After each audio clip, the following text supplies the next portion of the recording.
He has been described as short, slight of build, and cross-eyed. He was young, only 25 years old when he arrived in Philadelphia from England in 1739, on his way to set up an orphanage in Savannah, Georgia.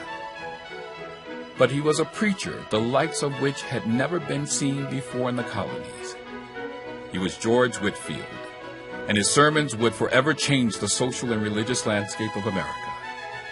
The event that Whitefield initiated was called the Great Awakening, and was second only to Martin Luther's Reformation in transforming Christianity. Before Whitefield's arrival, the colonies were predominantly Protestant, divided into sects that were largely hostile to each other. However, Americans at that time were the least church-going people in the Western world. In New England in 1721, 75% of the people shunned the church. Yet thousands came to hear Whitefield, who was a fire and brimstone preacher. Whether he preached from a pulpit or in the field, Whitefield's sermons, delivered in his unique theatrical style, appealed to the emotions and the heart while disdaining any church doctrine. In one of his most notable addresses, Whitefield thundered, "Father Abraham, who have you in heaven? Any Episcopalians? No. Any Presbyterians? No. Any Independents or Methodists? No, no, no. Whom have you there? We don't know those names here. All who are here are Christians." Whitefield's revival-style meetings spread throughout the colonies until 1744, when the Great Awakening sputtered to a humble end. But the changes the awakening brought about continued.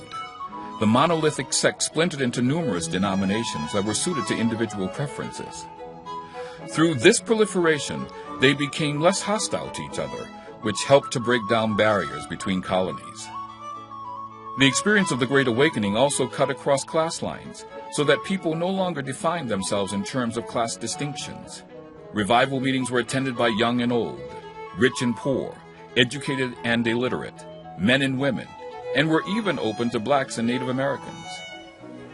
The result was social status became more fluid, supporting the purely American philosophy, anyone can make it.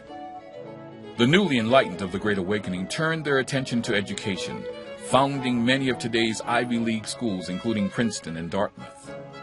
Science and natural history became acceptable areas of study. All sides of American society, religious and secular, moved towards a separation of church and state. Keep government out of religion, and religion out of government. The Great Awakening also promoted individualism, and voluntary organizations became the favorite way for carrying out programs that have previously been done by the church.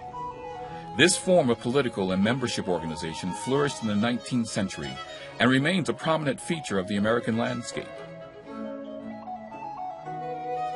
Today, fire and brimstone preachers can still be found on TV or sermonizing under a tent, but never again has American society been dominated by this evangelical style of Christianity, as were the colonies from 1739 to 1744.